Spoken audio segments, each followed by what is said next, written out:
My first black male teacher was actually in 7th grade, Mr. Johnson. I actually think he taught 7th grade world history. The very first thing that comes to mind when I think about Mr. Johnson was his personality was just very magnetic, so a lot of students really felt comfortable around him. Not World War II, we're just focusing on World War I right now.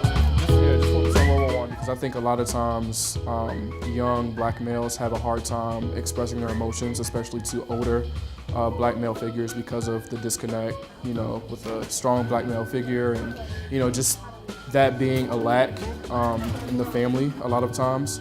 So I think it's hard, but that coming from me was my situation. My father wasn't there, so it was really difficult for me to open up and to really express like, hey, these are some things that are going on at home or whatever to him. So when he would ask me about it, I would kind of shy away from the question and just kind of gave him a very vague answer. But I really appreciate him pulling me aside and just checking up on me when I needed to, be checked on.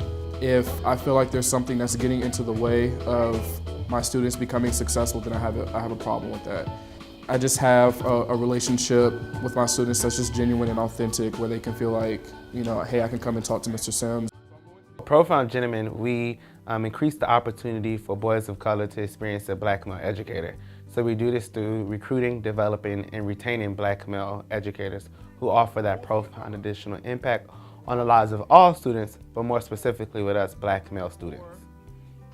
And Profound Gentlemen, what you all are doing with regards to helping us define and support through professional development quality candidates is a critical component of our plan. Currently, within our nation, there's 2% of our nation's educators are black males.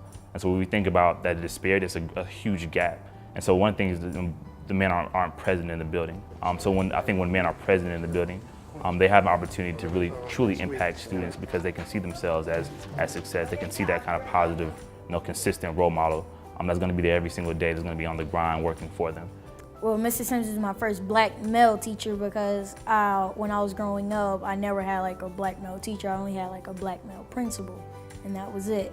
And when I moved up here, Mr. Sims was my first black male teacher, and he's influenced me to do more, push me harder, because I really understand the way he is, and I really feel like I could really talk to him.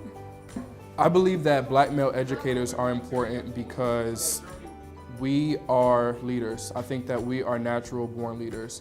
When you look at a black male educator, to me, you see success. You see someone that you can aspire to be. You see someone who's a leader. You see someone who's a trailblazer.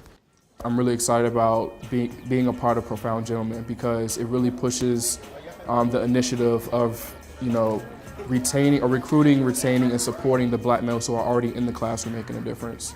But it's important for the next generation that's coming. That is huge. And that selflessness, that service, for people to be able to see that on a day in and day out basis, that helps our whole community. Not just our African American community, but our whole community. So we believe that black male educators are a strong tool to be able to increase the performance in black male students. So that's why our organization truly matters. So if you're interested in getting in Profound Gentlemen, we do have a website, profoundgentlemen.org, and then individuals who are represented as black male educators are able to download our app on Google Play in the App Store. Just type in Profound Gentlemen, and you're able to download the app that way.